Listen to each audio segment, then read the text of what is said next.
सोने की चिड़िया। तो हम उस वक्त अपने पीक पर थे, golden period of time, Gupta's dynasty 300 साढ़े 300 साल तक रहा, फिर फॉरेन इन्वेजन आ गया। तो ये तो मूवमेंट चलती रहती है ट्रेड साइकिल की, हर कंट्री के साथ, हर देश के साथ, हर घर के साथ। आते हैं जी, मैं कह रहा था आज ये चैप्टर खत्म हो जाएगा बच्चों, कल हम शुरू करेंगे।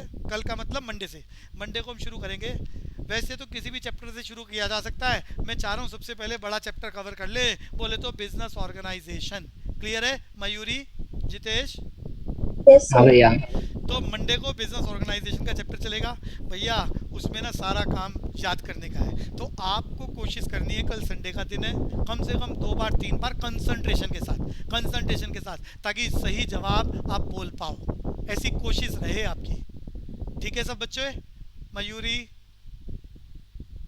Yes sir. कंपनी का नाम, उसकी फुल फॉर्म, उस कंपनी का कंसर्न एरिया क्या है, किस चीज़ को डील करती है कंपनी, उसका चेयरमैन, मैनेजिंग डायरेक्टर अगर अलग अलग है तो सीईओ, और साथ में सीएफओ, साथ में सीएफओ। कम आता है सीएफओ, लेकिन आप कंसंट्रेशन के साथ पढ़ लो इस तरह से कि ऑप्शन आए तो आप पढ़ के टिक कर सको। स्टार्टिंग में आपके चैप्टर में हिंदुस्तान के नेशनल ब्रांड्स हैं सारे, और फिर आखिरी में इंटरनेशनल मेजर कंपनियां हैं।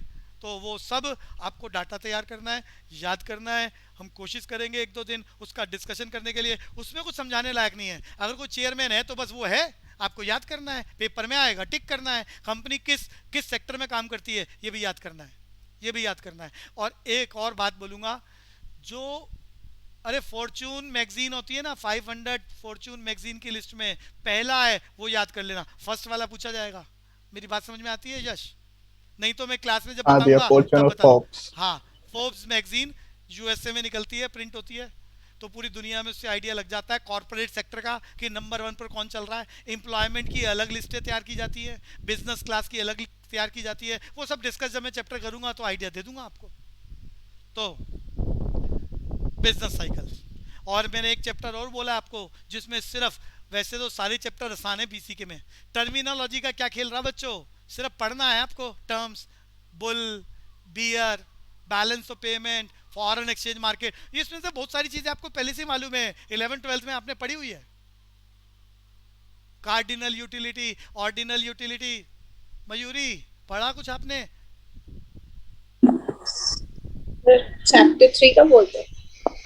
आखिरी चैप्टर बीसी के, चैप्टर 6 टर्मिनोलॉजी, ये पढ़ लिया आपने नहीं पढ़ा सर। बच्चे?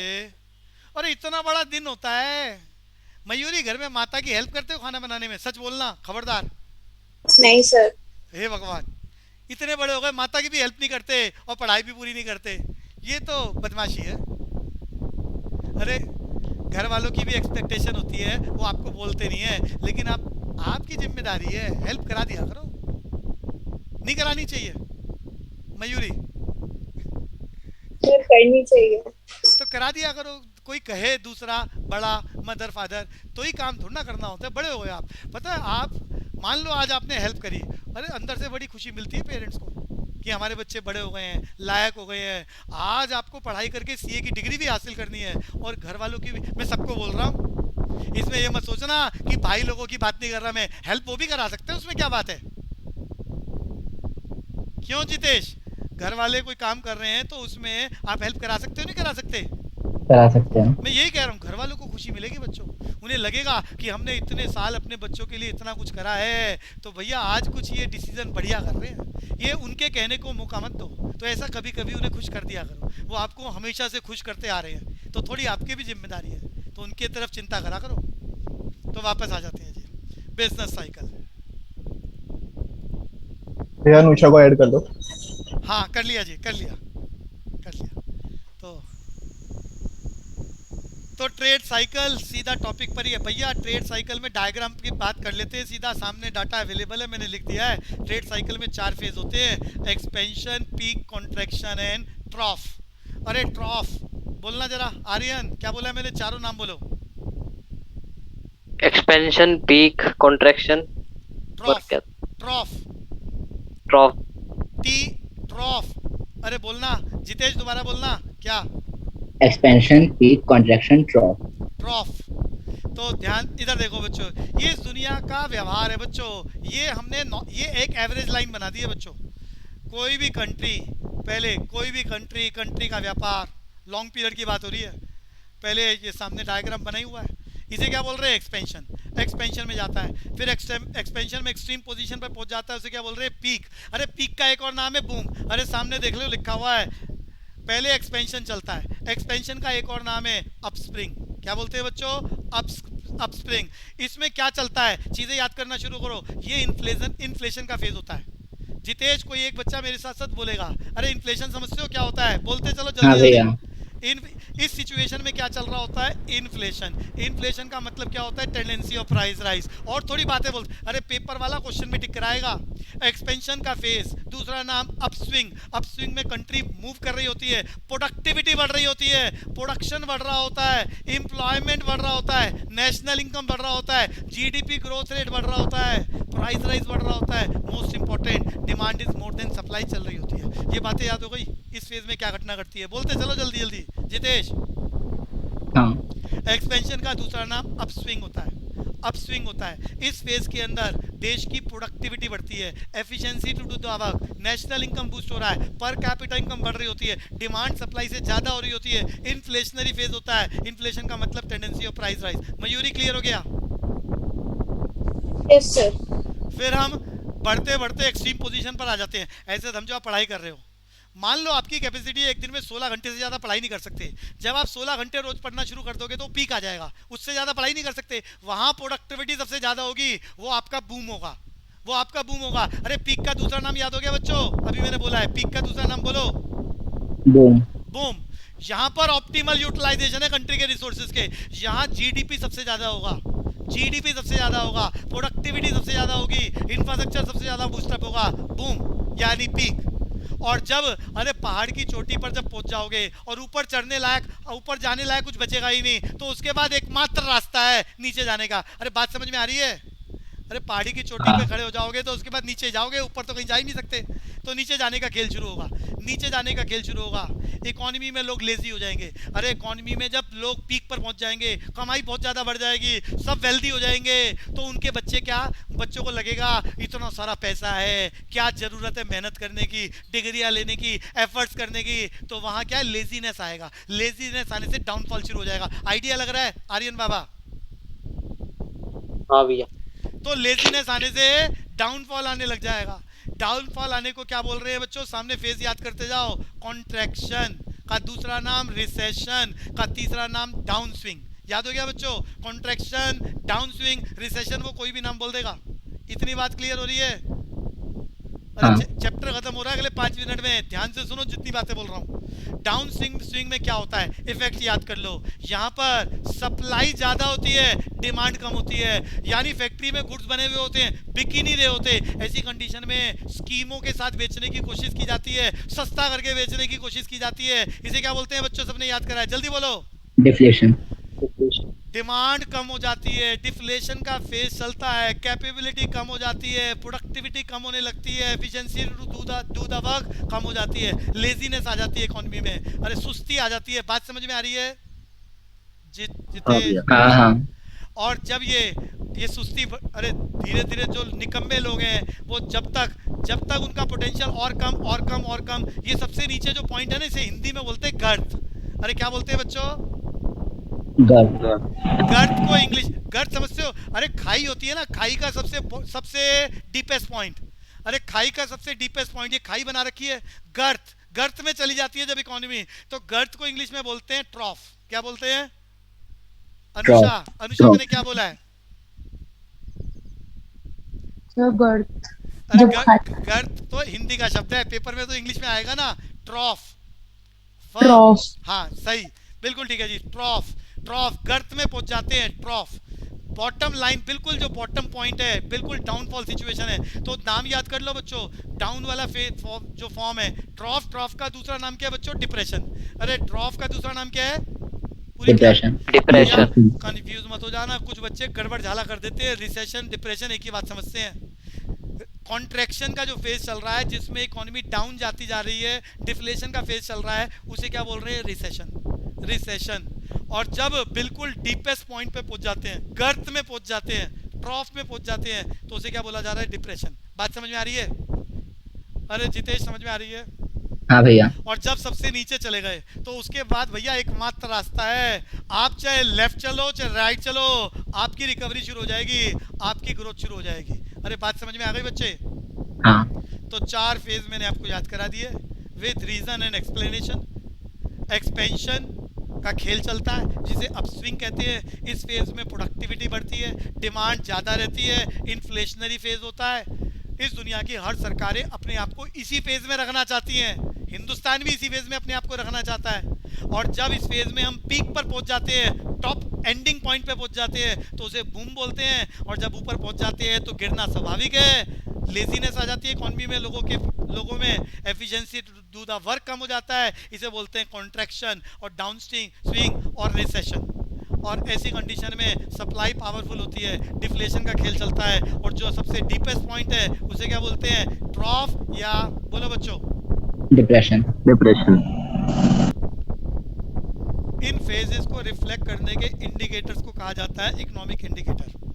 इन फेजेस, जो मैंने फेजेस आपको याद कराए हैं, रिफ्लेक्ट करने की पोजीशन को कहा जाता है इकोनॉमिक इंडिकेटर्स। ऐसे वेरिएबल्स जो पोजीशन को बताते हैं इकोनॉमी में कौन सी फेज चल रही है या कौन सी फेज आने वाली है, कौन सी फेज आने वाली है, कौन सी फेज चल रही है। ऐसे वेरिएबल्स जो इंडिकेट करते हैं प्रेजेंट सिनेरियो को, आने वाले सिनेरियो को, उन सारे वेरिएबल्स को, फैक्टर्स को इकोनॉमिक इंडिकेटर कहा जाता है। Classified in 3 parts. ये एग्जाम का क्वेश्चन है बच्चों। Leading indicator, lagging indicator and coincident indicator. नाम बोलो जल्दी से जितेश बाबा। Lagging, leading, coincident. ये तीनों इंडिकेटर याद करने हैं, ऐसे वेरिएबल फैक्टर्स। अब ये एग्जाम्पल भी याद कर लेना। लीडिंग इंडिकेटर क्या है बच्चों? जो ऐसे वेरिएबल फैक्टर जिससे हमें पता चलता है कि आने वाले समय में हम कौन से फेज में जाने वाले हैं। फ्यूचर में पोजीशन कंट्री की आउटपुट के मामले में, जीडीपी के मामले में, और फेज समझ में आ गए? 4 फेज जितेश। हाँ भैया। ऐसे वेरिएबल फैक्टर्स जिससे हमें आने वाले समय का जीडीपी पता चल जाएगा, फेज पता चल जाएगा, इकोनॉमी किस पोजीशन में होगी पता चल जाएगा, उन्हें लीडिंग इंडिकेटर कहते हैं। मीनिंग याद करा दिया। एग्जाम्पल याद कर लो, यही पूछेगा, वो पूछेगा एग्जाम्पल कि इसको कौन सा इंडिकेटर कहा जाता है, नीचे लिखा हुआ है। जब ऐसे फेज में किससे पता चलता है? नए नए orders, capital and consumer goods के आ रहे हैं, change in stock price, stock के प्राइसेस बूस्ट हो रहे हैं, इन्फ्लेशनरी सिचुएशन की बात हो रही है, तो इससे पता चलता है इकोनॉमी बूम पर पहुंचने वाली है। लीडिंग इंडिकेटर, बात समझ में आ रही है बच्चों? एग्जांपल याद हो गए? हाँ भैया। लैगिंग इंडिकेटर, लैगिंग इंडिकेटर कौन बताएगा? जिससे फ्यूचर का पता चलता है। लीडिंग इंडिकेटर जिससे, अरे लैगिंग इंडिकेटर प्रेजेंट सिनेरियो को पता चलता है। प्रेजेंट सिनेरियो का वो क्या है? Coincident indicator. प्रेजेंट सिनेरियो क्या होता है? देश का जीडीपी। अरे जीडीपी तो पता है आपको? अरे जल्दी बोलो। अरे नेशनल इनकम की बात कर रहा हूँ। आज हमारे देश की नेशनल इनकम कैसी है? हमारे देश में इन्फ्लेशन की पोजीशन क्या है? तो आज की क्या पोजीशन है? ये क्या है? Coincident indicator. जो घटनाएं घट चुकी हैं उसे बोलते हैं लैगिंग इंडिकेटर। जिस घटना से फ्यूचर के बारे में पता चले, फ्यूचर में जीडीपी कैसा होगा, इसको रिफ्लेक्ट करने वाले इंडिकेटर लीडिंग इंडिकेटर। जिस घटना को देखकर हम पास्ट का पता लगा सके, लैगिंग इंडिकेटर। देखो क्या घटना घटती है, अनएम्प्लॉयमेंट, कॉर्पोरेट सेक्टर का profit, labour cost per unit, ये लैगिंग इंडिकेटर है। एग्जांपल याद करने हैं, स्क्रीनशॉट ले लेना। ले लिया बच्चों? Lagging, leading, coincident. दोबारा चर्चा करूंगा इसकी। ये क्लियर हो गया Anusha? Yes sir. Great depression, पूरी दुनिया में ग्रेट डिप्रेशन कब था बच्चों? गर्थ, ट्रॉफ में थे हम लोग। 19, जल्दी बोलो। 1930। ग्रेट। ये 1930 पर ही पॉल स्वीजी का मॉडल है। अरे पॉल स्वीजी का मॉडल मैंने क्या बताया था? नाम बताना जरा जल्दी से। King demand curve. Price rigidity model. Price rigidity model बोले तो किंग डिमांड कर्व। टॉपिक आ जाओ, कंक्लूड कर रहा हूं एक बार दोबारा। पहली भाषा याद करो, fluctuation in aggregate economic activities over the period of time is known as trade cycle. जल्दी से जितेश रिपीट करना है। ट्रेड साइकिल या बिजनेस साइकिल का मतलब? Fluctuation in aggregated economic activities. जितने भी फैक्टर हमारी कंट्री को इन्फ्लुएंस करते हैं उनमें फ्लक्चुएशन आती है, तभी तो हम बूम पर और गर्त में जा रहे हैं। तो fluctuation in aggregate economic activities over the period of time is known as trade cycle और बिजनेस साइकिल। सरकार की पॉलिसीज होती हैं फिस्कल पॉलिसी, सेंट्रल बैंक की पॉलिसी होती है मॉनेटरी पॉलिसी। इन पॉलिसीज के द्वारा हम इसके टाइम जोन को थोड़ा बढ़ा या घटा सकते हैं। तो हम चाहेंगे इन्फ्लेशन का फेज बड़ा रहे और डिफ्लेशन का फेज छोटा रहे। इसको कौन इन्फ्लुएंस करता है? सरकार की policy fiscal policy, central bank की पॉलिसी मॉनेटरी पॉलिसी। लेकिन इनको पूरी तरह से बदला नहीं जा सकता। जो फेज आना है वो आना ही है। उसके टेन्योर को छोटा बड़ा किया जा सकता है सरकारों के द्वारा, कंट्री के द्वारा। ये बात समझ में आ रही है बच्चों? हाँ। तो ट्रेड साइकिल मैंने बता दिया, जो भी फेज चल रहा है उसके बाद उसका अगला फेज वही आएगा, रोका नहीं जा सकता। टेन्योर को बड़ा छोटा किया जा सकता है। जैसे पूरे वर्ल्ड में रिसेशन आया तो सारी कंट्रियों ने मिलकर दुनिया भर के वेरिएबल फैक्टर्स के द्वारा उस डिप्रेशन को रिड्यूस कर दिया ताकि जल्दी से रिकवरी के फेज में चले जाएं। आते हैं, चारों फेज याद करा चुका हूँ। एक्सपेंशन बोले तो अपस्विंग, उसके बाद क्या आता है? पीक और बूम। उसके बाद क्या आता है? कॉन्ट्रैक्शन, डाउनस्विंग और रिसेशन। और उसके बाद ट्रॉफ और डिप्रेशन। और फिर दोबारा वही खेल दोबारा शुरू हो जाता है। अब याद कर लो इंडिकेटर्स। अभी मैंने याद करा है जो इंडिकेटर्स सोसाइटी में जो भी ट्रेड साइकिल चल रहा है उसको इन्फ्लुएंस करते हैं। पहली बात बताइए लीडिंग इंडिकेटर। लीडिंग इंडिकेटर के एग्जाम्पल बताए थे, कोई बच्चा बताएगा? Change in stock. Change in stock और अरे नए नए ऑर्डर आ रहे हैं कैपिटल गुड्स के। कैपिटल गुड्स बोले तो मशीनों के और कंज्यूमर गुड्स के। बात समझ में आ गई बच्चों? एग्जाम्पल याद हो गए। अब इसका मीनिंग याद कर लो। लीडिंग इंडिकेटर क्या? Change before the real output changes. Future में आउटपुट में क्या पोजीशन आएगी उससे पहले के इन्फ्लुएंशियल फैक्टर्स हैं। इससे फ्यूचर का पता चलता है, फोरकास्टिंग का पता चलता है कि जीडीपी हमारा बूस्ट होने वाला है या डाउन होने वाला है। ये क्लियर हो गया बच्चे? लीडिंग इंडिकेटर बोलो बच्चे। अगली बात लैगिंग इंडिकेटर। कोई बताएगा लैगिंग इंडिकेटर का एग्जांपल? अनएम्प्लॉयमेंट। याद आ रहा है बच्चे? अनएम्प्लॉयमेंट, कॉर्पोरेट प्रॉफिट, ये लैगिंग इंडिकेटर के एग्जांपल हैं। और ये घटना क्या है? After the real output change. Economy में जो आउटपुट की पोजीशन आ चुकी है उसके बाद की घटनाएं हैं ये बाद की है। लीडिंग इंडिकेटर बिफोर की घटनाएं हैं। ये क्लियर हो गया बच्चों? एग्जांपल याद हो गए? जितेश, कोइंसिडेंट इंडिकेटर क्या होते हैं? जो उस टाइम की पोजीशन को डिक्लेयर करते हैं। कोई बच्चा एग्जांपल बताएगा? जीडीपी। National income. आगे चलते हैं बच्चों। अब ये बात भी याद करने वाली है। केन्स ने कहा, इस चैप्टर के बारे में केन्स ने कहा कि जो ट्रेड साइकिल में मूवमेंट आता है उसका सबसे बड़ा इंपॉर्टेंट रोल कौन सा वेक्टर है जो सबसे ज्यादा इन्फ्लुएंस कर रहा है ट्रेड साइकिल को? Aggregate demand. बच्चों केन्स की थ्योरी आप लोगों ने 12th में पढ़ी है, Keynesian theory of income and employment. इस चैप्टर में मेजर रोल केन्स का किसके ऊपर था? डिमांड पर, एग्रीगेट डिमांड पर। जल्दी बोलो, सबने पढ़ा हुआ है? अरे पढ़ा एग्रीगेट डिमांड।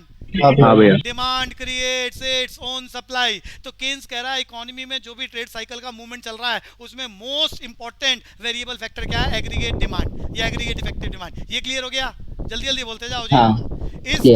इस एग्रीगेट डिमांड, अरे अभी मैंने बताया तेजी का दौर चल रहा है, demand is more than supply. मंदी का दौर चल रहा है, demand is less than supply. तो डिमांड को इन्फ्लुएंस करके पोजीशन को बदला जा सकता है। वो पूछेगा केन्स के अकॉर्डिंग क्या वेरिएबल फैक्टर है? Aggregate effective demand. और एग्रीगेट इफेक्टिव डिमांड को इन्फ्लुएंस किया जा सकता है by the central bank through the, जल्दी बोलो, by the central bank through the monetary policy और by the central government through the fiscal policy. सबको याद है ये, इसकी चर्चा नहीं करूंगा। मॉनेटरी पॉलिसी और fiscal policy tools of central bank and central government, जिससे हम किसी भी फेज को थोड़ा बड़ा और थोड़ा छोटा कर सकते हैं। आगे चलते हैं। ये हॉटरी आदमी का नाम याद करना। इस आदमी ने कहा था ये trade cycle is basically a phenomena of money. अरे हॉटरी के, वो बोलेगा हॉटरी के अकॉर्डिंग ट्रेड साइकिल का मूवमेंट किसकी वजह से हो रहा है? मनी की वजह से। सबने बचपन में याद करा है, money is anything which is generally accepted by the society for the exchange of goods and services और रीपेमेंट ऑफ डेब्ट। ये बात समझ में आ रही है? हाँ। तो ये आदमी के नाम याद करने। केन्स के अकॉर्डिंग ट्रेड साइकिल का मूवमेंट सबसे इंपॉर्टेंट फैक्टर एग्रीगेट डिमांड। हॉटरी के अकॉर्डिंग ट्रेड साइकिल का मूवमेंट सबसे ज्यादा किस वजह से हो रहा है? मनी की वजह से। मनी का मतलब मनी की सप्लाई सेंट्रल बैंक करता है। मनी की सप्लाई के बढ़ाने से, यहाँ ध्यान से सुनना इसका लॉजिक, मनी की सप्लाई के बढ़ाने से डिमांड बढ़ जाती है और मनी की सप्लाई कम करने से रिसेशन आता है। तो वो कह रहा है रिसेशन और अपस्विंग ये दोनों मनी की सप्लाई को कम ज्यादा करने से आते हैं। ये बात समझ में आ रही है? लॉजिक मैंने शॉर्टकट में बोला है। हाँ। मनी की सप्लाई बढ़ा दो, डिमांड बढ़ जाएगी। मनी को सप्लाई को घटा दो सेंट्रल बैंक के द्वारा, तो अपने आप ही डाउन स्विंग आ जाएगा। समझ में आ गया बच्चे? रिसेशन आने लग जाएगा। बोलते चल। तो ये हॉटरी के अकॉर्डिंग है, purely a phenomena of money. कौन कह रहा है ये हॉट ट्री ट्रेड साइकिल के बारे में? पीगू की बात याद करो। पीगू कह रहा है भैया कोई मनी वनी नहीं है, कोई एग्रीगेट डिमांड नहीं है, ये तो लोगों की सोच है। लोगों की सोच या तो आशावादी होती है निराशावादी। अरे आशावादी बोले तो ऑप्टिमिस्टिक, निराशावादी बोले तो पेसिमिस्टिक। जब लोगों की सोच ऑप्टिमिस्टिक आशावादी होती है तो trade cycle uplift upswing direction में चलता है। अरे बात समझ में आ गई बच्चों? हाँ जब लोगों की सोच बदल जाती है, निराशावादी हो जाती है, पेसिमिस्टिक हो जाती है, तो सप्लाई ज़्यादा पावरफुल हो जाती है और ऐसी कंडीशन में डाउन स्ट्रीम हो जाता है। ये बात समझ में आ गई? तो ये क्लियर हो गया सबको? हाँ पीगू याद करना है और उसके अकॉर्डिंग ट्रेड साइकिल का मूवमेंट किससे हो रहा है? ह्यूमन बिहेवियर से हो रहा है। ह्यूमन बिहेवियर जो बिजनेस कम्युनिटी को इन्फ्लुएंस कर रहा है, बोले तो waves of optimism and pessimism. ये क्लियर हो गया जितेश बाबा? हाँ आखिरी शब्द शुम्पीटर जी महाराज। शुम्पीटर जी महाराज कह रहे हैं ट्रेड साइकिल का मूवमेंट सिर्फ और सिर्फ इनोवेशन से आ रहा है, इनोवेशन से आ रहा है। ये क्लियर हो गया बच्चों? ये शब्द याद करने हैं। शुम्पीटर के अकॉर्डिंग ट्रेड साइकिल इनोवेशन पे बेस्ड है। पीगू के अनुसार बिजनेस कम्युनिटी की फीलिंग्स के ऊपर बेस्ड है कि वो फीलिंग ऑप्टिमिस्टिक है या पेसिमिस्टिक है। हॉट्री के अकॉर्डिंग मनी मार्केट इन्फ्लुएंस कर रहा है और मनी सप्लाई सेंट्रल बैंक के द्वारा कंट्रोल होती है, जिसको इनडायरेक्टली सेंट्रल गवर्नमेंट कंट्रोल करती है। अरे ये सारे क्लियर हो गए। और केन्स के अकॉर्डिंग ट्रेड साइकिल किस वजह से चल रहा है? बोलते जाओ। Aggregate demand. मेरा चैप्टर समाप्त हो गया, क्वेश्चन स्टार्ट कर रहे हैं। अरे आपकी बुक के एंड में कंक्लूजन में सारी बातें लिखी हुई हैं, पढ़ लेना अच्छे से। छोटा सा चैप्टर, आसान सा चैप्टर, कोई गलती नहीं होती, कोई टेक्निकल एरिया नहीं है। मेरा पहला क्वेश्चन आंसर मयूरी को देना है। Yes. ट्रेड साइकिल का मीनिंग अभी बताया है, fluctuation in the economic activities over the period of time. ऐसा याद करा था, ढूंढ के बता दो कहाँ लिखा है। B part. B part, fluctuation in the economic activities over the period of time. अब सबने याद कर लिया, कुछ है ही नहीं, बड़ा आसान सा खेल है। यश आपका नंबर आ गया। डिक्लाइन, अरे डिक्लाइन वाले फेज को क्या बोलते हैं? Economic activities, decline in journal economic activities over the period of time क्या कहलाता है? बोलो बच्चों। रिसेशन। अच्छा, रिसेशन और कॉन्ट्रैक्शन में कोई फर्क होता है? जल्दी बताओ। नहीं। कोई फर्क नहीं होता। तो जो पहले आएगा उसको टिक करोगे ना, बाद वाला क्यों? तो बी वाला। कॉन्ट्रैक्शन रिसेशन एक ही बात है, तो जब पहले आएगा उसको टिक करेंगे। ऐसा आपको बचपन में सिखाया गया है। ट्रॉफ, अरे trough of a business cycle occurs when, बोलते चलो जी Jitesh. Aggregate economic activity. Trough of a business cycle occur when aggregate economic activity hits its lowest point. हाँ, एग्रीगेट इकोनॉमिक एक्टिविटी, बिल्कुल ठीक है। हिट इट्स लोएस्ट पॉइंट, बिल्कुल बढ़िया। Jitesh fourth question पर आ गए। लोएस्ट पॉइंट को क्या बोलते हैं? ट्रॉफ। अरे ट्रॉफ का दूसरा नाम याद कर लिया, वो भी बोल दो पेपर में, वो आ जाए तो। डिप्रेशन। लीडिंग इंडिकेटर, जल्दी से देख के बताओ कौन सा है? अभी याद करा है लीडिंग इंडिकेटर, जिससे हमें फ्यूचर की फोरकास्ट कर लेते हैं कि आने वाले टाइम पर है जी। C. Tends to move consequent on the level of, नहीं कंसीक्वेंट, ये तो कोइंसिडेंस की बात कर रहा है। In advance, variable that tends to move in advance. Advance में पता चल जाता है इकोनॉमिक एक्टिविटी, हिंदुस्तान कौन से फेज में पहुंचने वाला है। इन एडवांस पता चल जाता है कि फ्यूचर में जीडीपी का लेवल क्या होगा। लीडिंग इंडिकेटर, एक बार कोई बच्चा एग्जांपल बोल दे जल्दी से, अभी 2 एग्जांपल याद कराए हैं। Order from stock price, Changing new order for capital and non और न्यू ऑर्डर्स आ रहे हैं कैपिटल गुड्स के और कंज्यूमर गुड्स के। भैया variable that tends to move later on aggregate economic activities, अरे बताओ। लैगिंग इंडिकेटर कहाँ लिखा है बच्चों? Lagging indicator C part answer है। Industry that extremely sensitive to the business cycle, extremely sensitive, बोलो जी कौन बता सकता है?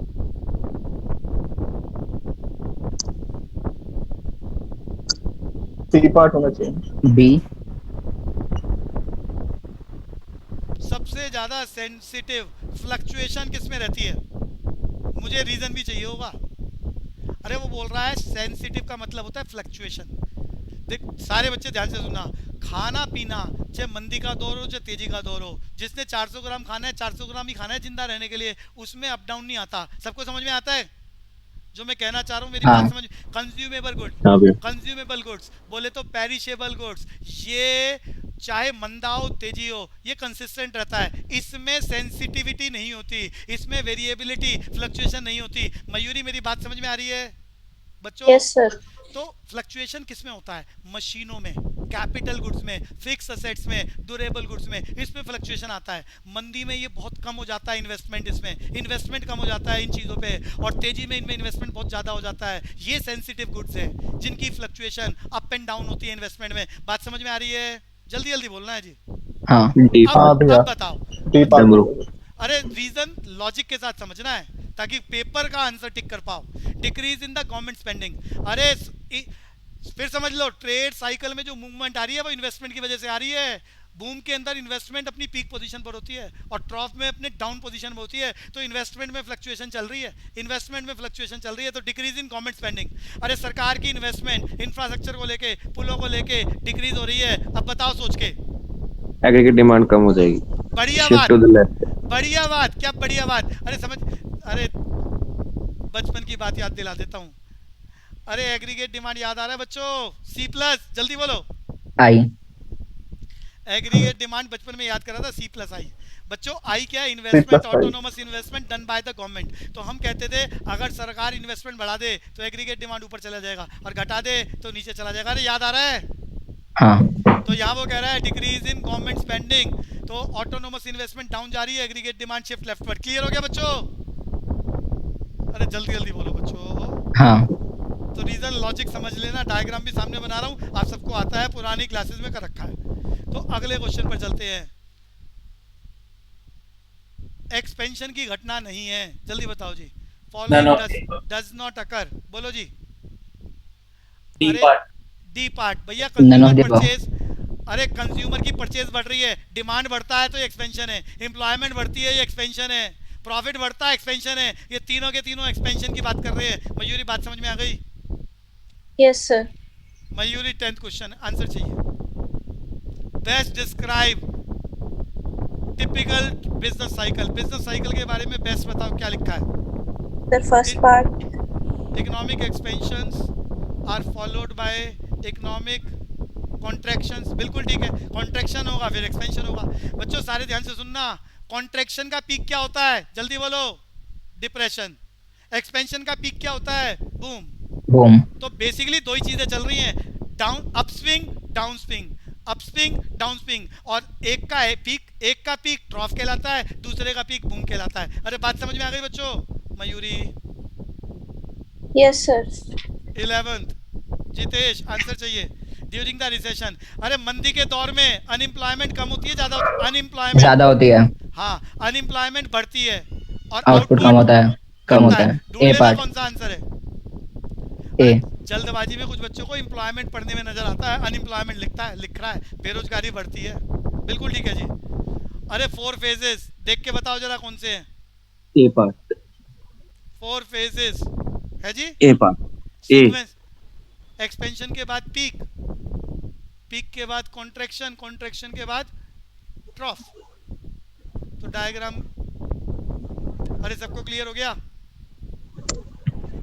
अरे सबको क्लियर हो गया? बोलता ही नहीं कोई बच्चा। मैंने डायग्राम Yes, बना दिया है, एक्सपेंशन, हाँ भैया। Peak, contraction. बस सीक्वेंस का ध्यान रखना है, बाकी सारी बातें जो है वो सीक्वेंस गलत लिखी हुई है, इसीलिए हम उसको मना कर रहे हैं। 13 क्वेश्चन पर आ जाओ। बोलो जी आंसर कौन सा है? Leading indicator. अरे सबको क्लियर हो गया? क्या है? Use forecast probable shift of economic policies generally used to for, नहीं ए नहीं है, ठीक। बी होगा। हाँ, generally used to forecast economic fluctuations, ये ठीक है जी।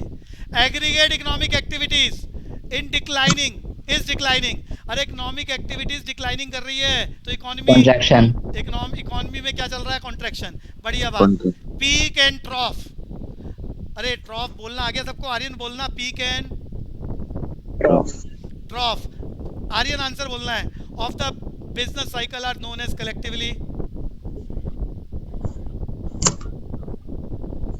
अरे जल्दी बताओ, पीक और ट्रॉफ दोनों टर्निंग पॉइंट है। एक पहाड़ी की चोटी है, एक पहाड़ी का बिल्कुल बॉटम है।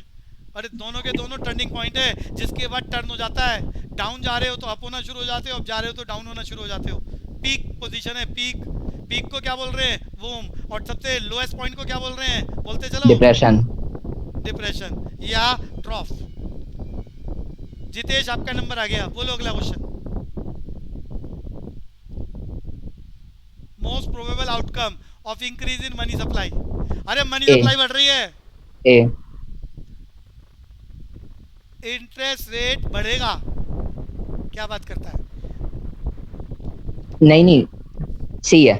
पहले तो सारे ये समझ लो, जो भी चीज ज्यादा होती है उसका दाम कम होता है, ज्यादा होता है। आलू बाजार में बहुत ज्यादा हो जाए तो दाम घटेगा बढ़ेगा? जल्दी फास्ट पूरी क्लास।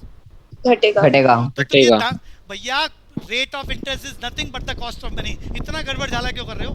पैसे की कीमत है ब्याज की दर, और पैसा जरूरत से ज्यादा। क्वेश्चन में लिखा है ऊपर कि मनी सप्लाई बढ़ा दी है, तो पैसा ज्यादा हो गया तो कीमत कम होगी ना, तो रेट ऑफ इंटरेस्ट तो बढ़ ही नहीं सकता, वो तो क्वेश्चन ही क्लोज हो गया। अब बताओ आंसर कौन सा है? C. Rate of Three interest part. Fall होगा, और जब रेट ऑफ इंटरेस्ट घटेगा तो लोग इन्वेस्टमेंट कम करेंगे, ज्यादा करेंगे। लॉजिक समझ लो, ज्यादा करेंगे। ये लॉजिक समझ लेना, कभी रट्टा मार लो। इन्वेस्टमेंट बढ़ेगा, और इन्वेस्टमेंट के बढ़ने से एग्रीगेट डिमांड बढ़ेगी। C answer.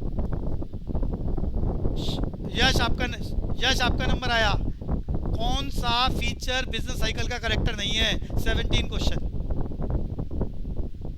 या B part. occurs periodically although they are not exhibit the same regularity। बिल्कुल ठीक है जी, ये गलत फीचर है, बाकी सारे रिफ्लेक्ट कर रहे हैं पोजीशन को। Economic recession share all of these characteristics except. फिर बता दो ऑड मैन आउट। एक बात गलत है, 3 ठीक है। बिजनेस चैप्टर से रिलेटेड 3 बातें ठीक हैं, ढूंढो और बताओ। जितेश। या डी पार्ट।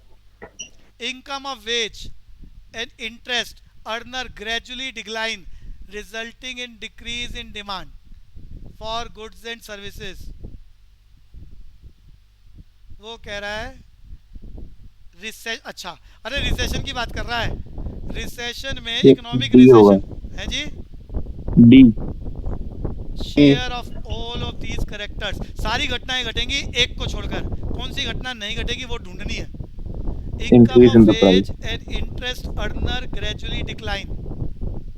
वेज इनकम कम हो रही है, ब्याज कम होता जा रहा है, रिजल्टिंग इन D होगा। Decrease demand. डी क्या कह रहा है? Increase in the price of input due to increase in demand of input. Demand तो ज्यादा। अच्छा बिल्कुल ठीक है, एक्सेप्ट की बात कर रहा है। अरे डी आंसर है, ये सबको क्लियर हो गया बच्चों? अरे एक्सेप्ट पूछ रहा है, वो तो बी वाला तो बिल्कुल फिट है, रिसेशन को रिफ्लेक्ट कर रहा है। मयूरी रिसेशन को रिफ्लेक्ट कर रहा है, वेज घट रहा है, इंटरेस्ट घट रहा है, मंदी का दौर चल रहा है, डिमांड कम हो रही है। मयूरी समझ में आ रहा है बच्चे? Yes sir. तो एबीसी तीनों रिसेशन को रिफ्लेक्ट कर रहे हैं, बस एक एक्सपेंशन को रिफ्लेक्ट कर रहा है, increase in price, increase in demand. आगे चल रही है जी। 19th बोलो बच्चों, the different phases of business cycle. बोलो। ए। मैंने यही बताया है, किसी सारे फेज का टेन्योर सेम नहीं होता है। सरकारें, वो कंट्रियां, मनी मार्केट रिसेशन वाले फेज को जल्दी से जल्दी खत्म करना चाहती हैं, उसके टेन्योर को इन्फ्लुएंस करके मिनिमाइज कर दिया जाता है। और जो एक्सपेंशन वाला फेज है, रिकवरी वाला फेज है, उसको हर कंट्री पूरी दुनिया में सबसे बड़ा रखने की कोशिश करती है, उसको खत्म नहीं होने देना। हिंदुस्तान में सरकारों का टारगेट है हमेशा इन्फ्लेशन बना रहे। इन्फ्लेशन मोटिवेट करता है इंक्रीज द प्रोडक्शन, एम्प्लॉयमेंट को बूस्ट करने की कोशिश करता है। मयूरी बात समझ में आ रही है? Yes sir. तो ये फेज हमारी सरकारें जानबूझ के बड़ा रखना चाहती है। कुल मिला के सबकी लेंथ सेम नहीं होती है। Mayuri, which of the following not the example of coincident indicator? Sir एक new orders for plant. New order किसको रिफ्लेक्ट करते हैं? जल्दी बताओ, कौन सा इंडिकेटर है? Leading indicator. अकॉर्डिंग टू, अरे किस आदमी ने कहा trade cycle occur on the innovation? अरे इनोवेशन की कहानी किसने बताई थी? शुम्पीटर ने कहा था। बढ़िया बात। Economic indicators. जितेश आपका नंबर आया। इकोनॉमिक इंडिकेटर्स आर क्या होते हैं? Indicator showing the movement of economy. हाँ, मूवमेंट ऑफ इकोनॉमी कौन से फेज में चल रही है? Economic indicators. बोले तो variable factors. Which economic indicator require the predict the turning point of business cycle? Predict. Leading indicator. बढ़िया, लीडिंग इंडिकेटर। अगली बात बोलो। बिजनेस, सुरेंद्र का नंबर है। Surendra, business cycle generally originate in free market economics. अरे free market economy बोले तो capital market. अब कैपिटल मार्केट तो समझ में आ गया, यहाँ ढूंढो यहाँ का आंसर है। हाँ भैया। The economy where private firms control major है. बढ़िया बात। फ्री मार्केट बोले तो कैपिटलिस्ट इकोनॉमी बोले तो यूएसए की बात हो रही है, जब प्राइस मैकेनिज्म काम करता है, प्रॉफिट मोटिव का टारगेट होता है, सिर्फ प्राइवेट फर्म्स होती है, सारी central problem solution of what to produce, solution of how to produce, solution of whom to produce taken by the private sector to obtain the target of profit motive. तो यहाँ उससे related क्या लिखा हुआ है? B part, private firms. 25 Jitesh, कौन सी statement सही है? 3 गलत है बच्चों।